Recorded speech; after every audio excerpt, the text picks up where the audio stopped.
Singapore back to Manila. It's a round trip flight for 13,520. I think may markup na yan siya. Sa fare rules nakalagay, yung sa box na yan, let me ask you, pag si passenger, for example, nag-request ng refund, refundable ba yung ticket niya by taking a look at this box? Refundable ba siya? Yes! Refundable yung ticket niya, pero magbabayad siya ng change fee or cancellation fee or refund fee. Right? So ang value ng ticket niya is let's say 10,000 pesos. Change fee niya is magkano change fee? 150 US dollars. So 150 USD times 51. I don't know the exchange rate right now. So yun po yung matatapyas doon sa value ng ticket niya. Alright? Another thing. Take a look at sa may dulo. No show 75. So kung si passenger, ang flight niya for example, Manila, Singapore, Singapore, Manila, si passenger, nagpa-cancel ng ticket niya within 24 hours from the supposed departure, maliban sa $150 na cancellation fee, magbabayad pa siya ng no-show fee na 75. In short, yung babayaran niya is 225 US dollars pag nagpa-refund siya. Yun yung mababawa sa ticket niya. So i-compute niyo na lang kung magkano pa, may mababalik pa kaya sa kanya. Ganyan. Right? Next. Again. Gusto ko na i-clarify, yes, refundable yung ticket kasi nakalagay charge 150 USD refund. Ibig sabihin, pwede natin ma-refund ang ticket niya pero babawasan natin ng 150 US dollars. Tapos kung nagpa-cancel pa siya within 24 hours from the departure time or from the departure date, maliban sa 150, babawasan pa natin ulit ng $75 yon. So kayo na bahala mag-compute kung may ma-refund pa kay passenger. Okay? Okay, next. Another thing. Here. Nakalagay. There. Pwede ba ni passenger i-change yung ticket niya? I-reschedule? Yes or no? Okay. Yes. Magkano? Magkano magpa-change ng ticket? Sorry, hindi siya nasama sa box. Nakalagay. Changes anytime, $100. So pwede siya magpa-rebook, gusto niya magpa-reschedule, yeah, go ahead. That's fine. $100 babayaran mo. On top of that, magbabayad ka pa ng fare difference. Ano yung fare difference, Reimer? Later I will discuss kung ano yung fare difference. Okay? Next, another question. Reimer, si passenger for example, hindi niya nagamit yung flight eh. So, ang flight niya, kaninang umaga pa umalis. So, ngayon, tumawag siya sa akin, sabi niya, gusto niya daw ng refund. Mari-refund ba natin yung ticket ni passenger? Why? Nakalagay, after departure, ticket is non-refundable. So, ibig sabihin, kung hindi nakatake ng flight si passenger, sa outbound flight niya, automatic magiging non-refundable siya. Pero pwede ba natin siya ma-reschedule? Again, ang flight niya kaninang umaga, kaninang alas 6 ng umaga. Tapos ngayon, 11 ng tanghali, tumawag siya, sabi niya, Reimer, pasensya na, hindi ako makasakay kaninang umaga kasi parang tinatamad ako lumipad eh. So, pwede ba pa-refund na lang? So, sabi niyo, non-refundable. Correct. Non-refundable siya kasi after departure, hindi na pwede ma-refund yung ticket. Pero yung tanong, pwede pa rin ba magamit ni passenger yung ticket niya towards a new flight in the future? Yes, pwede pa. Kasi magbabayad pa rin siya ng 100 USD pa rin. Okay, kasi yung ticket niya valid naman yan for 1 year eh. 1 year from the date it was issued. Ayan. So that's why kanina, sinabi ko na you have to take note yung booking date. para matingnan ninyo kung hanggang kailan yung validity ng ticket niya. Especially if the flight is international, like Philippine Airlines or mga full service carrier, always take a look at the booking date para makita ninyo na hanggang kailan pwede magamit ni passenger yung ticket niya kung gusto niya magpa-reschedule ng flight. Kung allowed yung reschedule. Okay? Good. Next. Right. Ito na yung sagot ko kay attorney kasi last week si attorney, 2 weeks ago, I'm not sure. 2 weeks ago si attorney nag-message sa akin. Sabi niya, Reimer, may passenger ako. Tapos si passenger, hindi niya na-take yung outbound niya. Ngayon, nag-i-insist siya na pwede niya, na gagamitin niya yung return flight niya. So pwede niya ba magamit yung return flight niya? Sige, isa-isahin natin yan siya ha. I have 3 screenshots here. The first screenshot is a normal flight na round trip. So yung flight ni passenger, take a look at 1, 2, 3, 4. Korean Air, flight number 24. Date of travel is 16th of February. Yung flight niya is San Francisco to Incheon. Tapos, February 18, Incheon to Clark. So you might wonder, bakit 2 days yung yung travel ni customer? Remember, time zone. So umalis siya ng US ng 16, maka-arrive siya ng Pilipinas ng 18. Kasi pabalik yung pabalik yung flight niya, hindi papunta doon. So ang flight niya is parang clockwise instead ng counterclockwise. So parang ang flight niya is mag-advance siya ng isang araw. Okay? So outbound, San Francisco to Incheon, Incheon to Clark. Tapos number 3 and 4, yun yung return flight niya. Alright? Now, let's take a look at the status sa pinaka-right po ninyo. Number 1 and 2, nakalagay used. So, ibig sabihin, nagamit na ni passenger yung outbound flight niya. Magagamit niya pa rin ba yung return? Malamang, kasi nakalagay open. Okay? Yun dapat. Ito yung normal na round trip flight. So sa end ng mga taga-airline, sa end namin, when you take a look at the booking of the passenger, pag ito itsura, okay, normal yan. The passenger used the outbound flight and their flight sa March 10, pwede pa rin nila magamit. Kasi ito yung normal na round trip flight. Malinaw? Good. Let's take a look at this one. Ito yung nangyari sa passenger ni attorney. So, we have round trip flight, number 1 and 2, United Airlines flight number 1964. Ang departure na 16 ng February. Yung return niya, yung number 2, United Airlines flight 419, return niya February 25. But take a look at the status. Suspended. Alright? Kasi si passenger, hindi niya nagamit yung outbound. The moment na umalis na yung aeroplano at hindi ka makasakay sa outbound mo, automatic, both segment magiging suspended siya. Ito yung mangyayari sa passenger ninyo kung hindi niya magagamit yung outbound. So in short, hindi niya rin magagamit yung return flight niya. Pero pwede siya mag-reschedule. Ibig sabihin, may value pa rin naman yung ticket niya. Alright? Yun nga lang magbabayad siya ng penalty doon.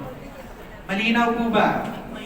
Okay, the next question. Driver, paano namin magpapakita to kay passenger? You can actually send an email through email us. Pag sinabi ni passenger, no, I need proof na hindi ko na pwede magamit yung return ticket ko. So pwede nyo ito hilingin sa back-end ni WCA, for example, sa supplier ninyo, tapos sila po magbibigay ng screenshot na ganito itsura. So dapat nakalagay suspended. Alright? Malinaw? So again, kasi kung normal na booking po siya, kung outbound nakalagay used, sa return open. Alright? Let's have the third scenario here. Third scenario is a connecting flight, round trip. Ang flight niya, QR, Qatar, flight 702, April 9, araw kagitingan, yes. From JFK to Doha, Doha to Singapore, return niya is April 19. Ito yung status. Magagamit pa ba yan ni passenger? Yes, kasi open eh. Magkakaroon lang siya ng problema kung nakalagay dyan is suspended. Right, so again, gusto ko i-clarify ulit kasi I think multiple times, not just here, yeah, even in the airlines sa amin before, may mga passenger na sabi niya na, ay, hindi ko nagamit yung outbound flight ko, gagamitin ko pa yung return. Pag mga ganon, hindi mo na magamit yung return mo, what you can do is reschedule mo siya. So normal booking, gamit din na yung outbound, pwede pa rin open pa rin yung return. So yung mga passenger na pasaway na hindi nag-take ng outbound, automatic suspended both yung outbound tsaka yung return niya. So hindi niya magagamit yung return, but they can contact customer support para i-reschedule yung flight. Magbabayad siya ng penalty po niya. And then we have another normal booking. Ayan, open ang status niya. Alright, good. I know you have questions about that. You can take note of that para mamaya sa Q&A portion masasagot natin yan. Right, next. Manila Terminal Information. Here in Manila, I think here in the Philippines, there are only 3 airports na may multiple terminals. We have Manila. In Manila, we have 3 terminals. Actually, there are 4 pala, sorry. We have 4 terminals in Manila. In Cebu, there are 2 terminals. In Clark, there are also 2 terminals. The rest of the airports in the Philippines has only 1 terminal. Alright, let's start with Philippine Airlines. With Philippine Airlines, nag-operate sila sa Terminal 1, 2, and 3. Terminal 1 ni Philippine Airlines, Los Angeles, Vancouver, Auckland, New Zealand, ayan. So Terminal 1 sila. Terminal 2, most of their international domestic flight. Terminal 3, Basco, Batanes. I think Cotabato ni Philippine Airlines is still with Terminal 3 pa rin at this point. Then we have Cebu Pacific. Kay Cebu Pacific naman, Terminal 3 and Terminal 4. Pag ang aeroplano na sasakyan ninyo ni Cebu Pacific, merong electric fan sa pakpak, malamang Terminal 4 po yan. Turbo propellers. Okay? So for turbo propellers ni Cebu Pacific, that's in Terminal 4. For all other flights na jet carriers like Airbus A320, 321, or 330, that's in Terminal 3. Then we have AirAsia. Kay AirAsia, Terminal 3 and Terminal 4. Domestic flight ni AirAsia is in Terminal 4. International ni AirAsia is in Terminal 3. Okay, good. Next. We have new players. We have Royal Air and, Royal Air is very, very new. Skyjet is also new.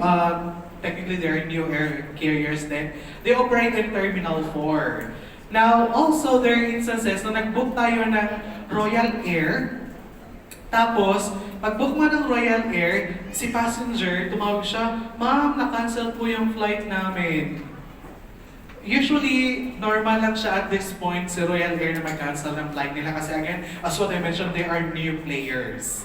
So since new players sila dito sa aviation sa Philippines, most likely yung pag hindi kasi napuno yung aeroplano nila, pag hindi sila naka-break even, so mga ticket na nabenta nila, most likely kina-cancel nila yan. Tapos transfer nila yung mga passengers sa flight the following day para mapuno yung flight the following day.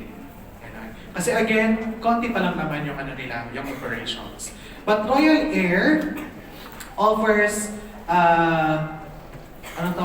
chartered flights, yung grupo, for example. Ayan. So for example, chartered flight kayo papuntang, ilan nga tayo dito? 1,000 something. So pwede tayong dalawang Airbus A330, mga ganyan. So papuntang Dubai, mga ganon. Singapore, Malaysia. And then, let's go sa international naman. Sa international airlines, ito yung mga to, ayan yung mga picture na yan, sa Terminal 3 yan sila. Pag ang airlines na sasakyan ninyo, wala dyan, malamang sa Terminal 1 yan po sila. Okay? Let's have this one. Anong airline to siya? Yung green. Is it Cathay or Cathay? Okay. Well, actually, it depends naman siguro sa region natin. But usually, whenever you speak with someone from them, they say it's Cathay Pacific.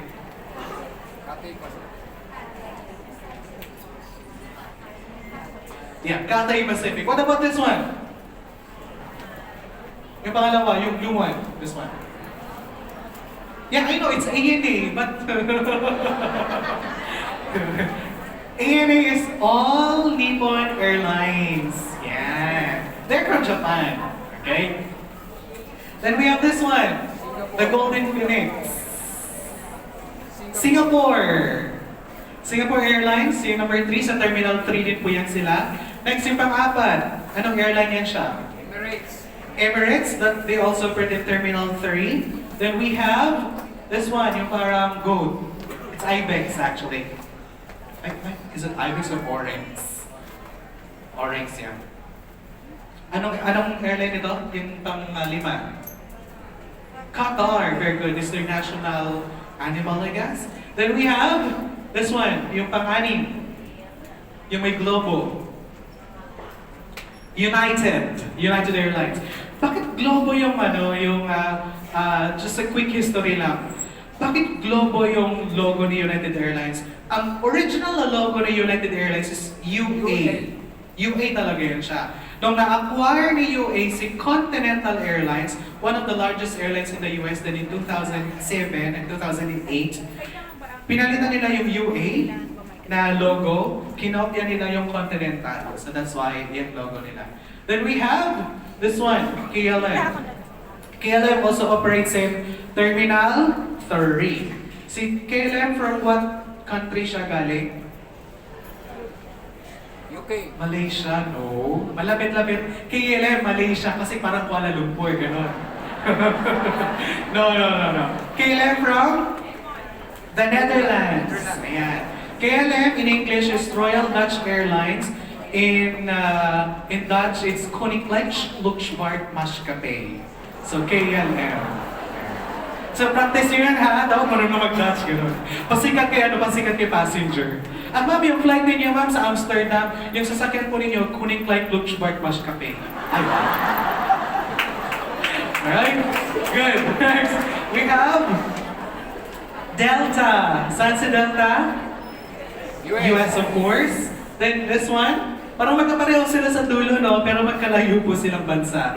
So second from the last, Turkish Airlines. That's the largest airlines in the world when it comes to the number of destination. So yung airlines na may pinakamaraming destination na kinikater. So Turkish Airlines. Then the last one, that's pinaka-last, may Kangaroo. Kangaroo? Anong airline siya? Okay. Is it Qantas or Qantas? Qantas. Okay.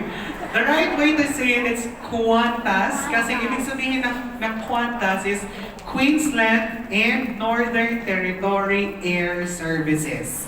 So Qantas. Ayan. Pero kung mabasa mo siya, parang Qantas siya kasi walang letter U eh. Pero Q sa Qantas stands for Queensland. So that's why it's Qantas. Good. So lahat na ito is in Terminal 3. Alright. So good. Let's continue. Alright, now this time, isa-isahin natin yung flight information pag nag-book tayo ng ticket. So let's start with the logo. Ayan. So the logo, there's no way to memorize it actually because whether you like it or not, whenever you book a flight for your passenger, it will take you like 3 months or 2 months memorize mo na kagad that ng logo ng mga airlines. Then we have airline code. Anong airline code ulit ni Philippine Airlines? PR. What about Cebu Pacific? Good. What about Cebgo? Cebgo. Cebgo is a subsidiary company ni Cebu Pacific. Actually, newly acquired siya ni Cebu Pacific. So, anong code ni Cebgo? Correct. DG in Terminal 4.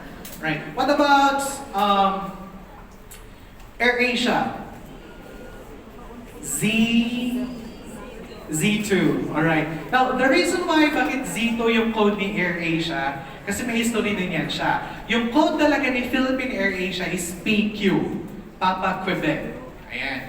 Nung na-acquire ni AirAsia, si Zest Air, yung brand nila, tinanggal, so wala ng Zest Air, pinalitan ng Philippine Air Asia. Pero yung airline code nila, ni-retain yun. So Z2 is Philippine Air Asia, but that's previously Zest Air. Ayan. Good.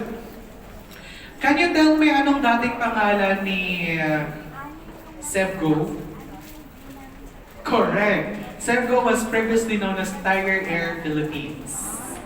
Ayan. So nung na-acquire ni Cebu Pacific si Tiger Airways Philippines, naging Sevgo na po siya. Same goes, actually bago-bago sa ng pangalan. Even Tiger Airways Singapore is no longer Tiger Airways Singapore. It's now called Scoot. Ayan. So that's why pag nag-search ka, cute sa ni si Scoot. Sino to si Scoot? So si Scoot is Tiger Airways Singapore. Ayan.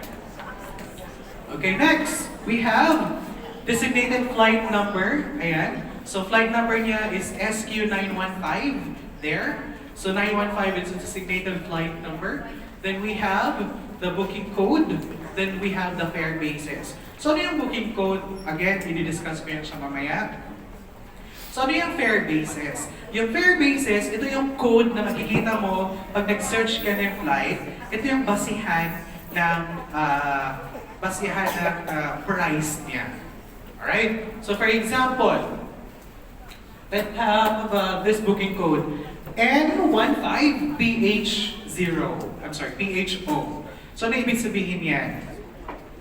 Ibig sabihin yan, N is the booking code, 15 validity ng ticket niya. So yung price na yan is only good for 15 days. PH, departing Philippines. O, one-way fare. So again, there's no different to memorize it. Pinakita ko lang sa inyo yung meaning niya. Alright? So, yung fare basis, basically, ito yung codes na makikita nyo pag ni-search kayo ng flight, wherein basihan po siya ng price na yan. Ayan. Good. Next. We have aircrafts. Ayan. Later, we'll discuss aircrafts. May mga passenger po ba tayo na choosy when it comes to aircrafts?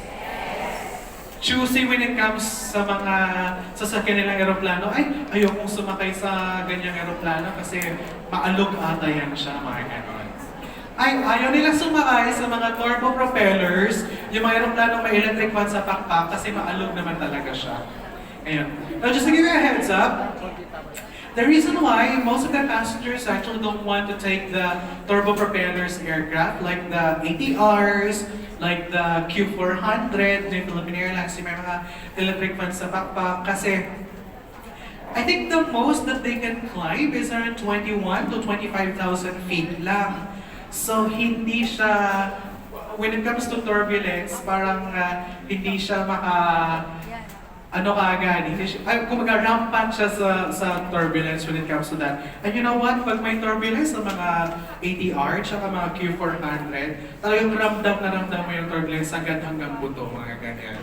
Right? Unlike pag A320, A340, A350 for example, they can climb as much as 35, 40,000 feet. So, hindi masyadong maalog sa parte na yun ng atmosphere natin. So, medyo comfortable yung flight natin with those kind of flights. So, isa-isahin natin yan siya mamaya. So, let's go this time sa mga commercial flights na meron tayo here in the Philippines. Let's start with this one. Unahin natin yung may mga electric fan sa pakpak. So, we have Bombardier Q400. Ito yung newly acquired ni Philippine Airlines. Ito yung ginagamit ni Philippine Airlines between Clark to Basco Batanes, Clark to Tuguegarao, Cebu to Legazpi, Cebu to Bacolod, Cebu Iloilo, mga ganun. So mga inter-island na mga destination. So yung capacity niya po is 86 seats. So 2x2 po siya, dalawa sa kaliwa, dalawa sa kanan. And most likely there are 21 rows. Then we have, Bay 146 or British Airplane 146. Ito naman yung gamit ni, any guess? I think there's only 2 airlines in the Philippines na gumagamit ng Bay 146. Any guess? Skyjet. Lahat ng Skyjet aircraft, ito po siya, ang gamit nila. And I think Royal Air has acquired a new Bay 146. Yung capacity niya po is 70 seats. Ayan. 2x2 configuration po siya. So wala po siyang electric fan sa pakpak kasi jet engine yung gamit niya.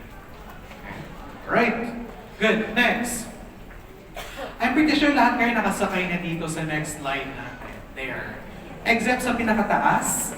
Kasi I think the Airbus A319 has been phased out by Philippine Airlines. So yung natira na lang dito with the Philippine Airlines and Cebu Pacific, I guess, is Airbus A320 and Airbus A321.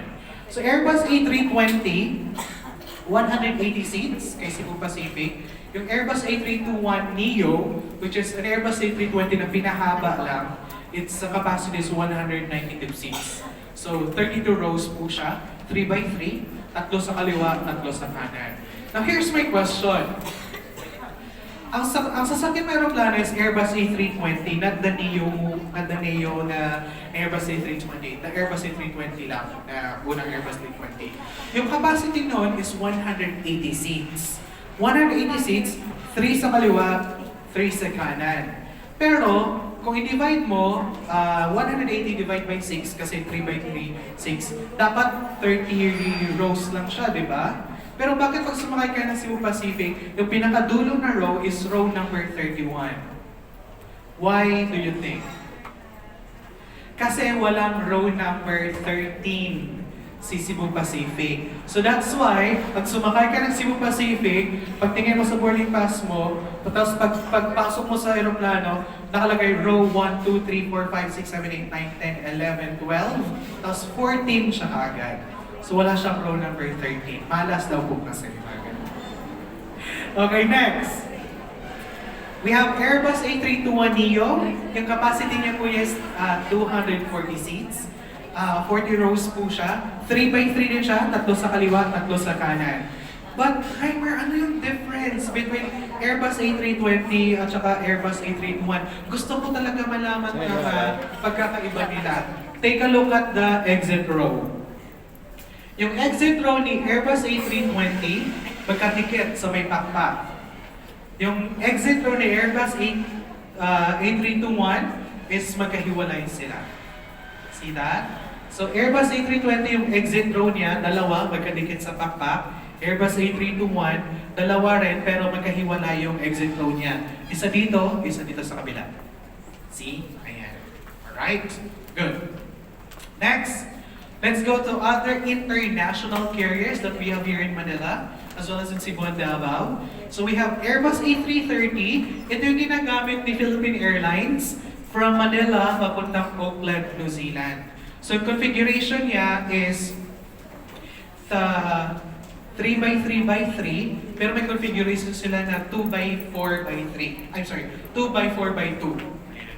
Right? So ito yung ginagamit ni Philippine Airlines, yung Airbus A330, from Manila papuntang Auckland, Manila papuntang Sydney, Manila papuntang Dubai, Manila, Cebu, may ganito rin sila, Airbus A330. Yung capacity niya is 277 seats. Ayan. Then we have A340. Dito sa Philippines, ang gumagamit ng A340 si Philippine Airlines before.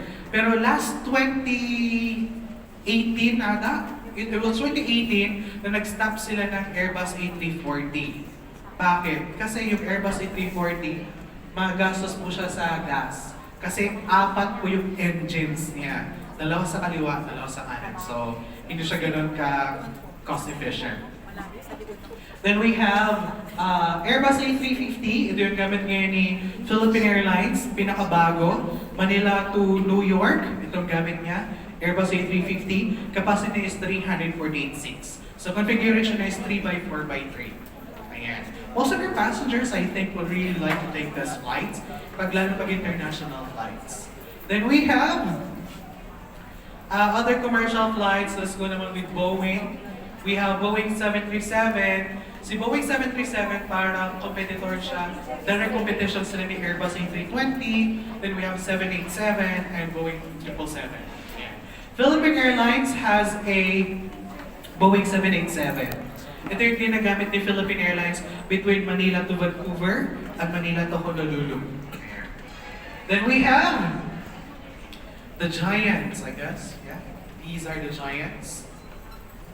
We have Boeing 747 and Airbus A380.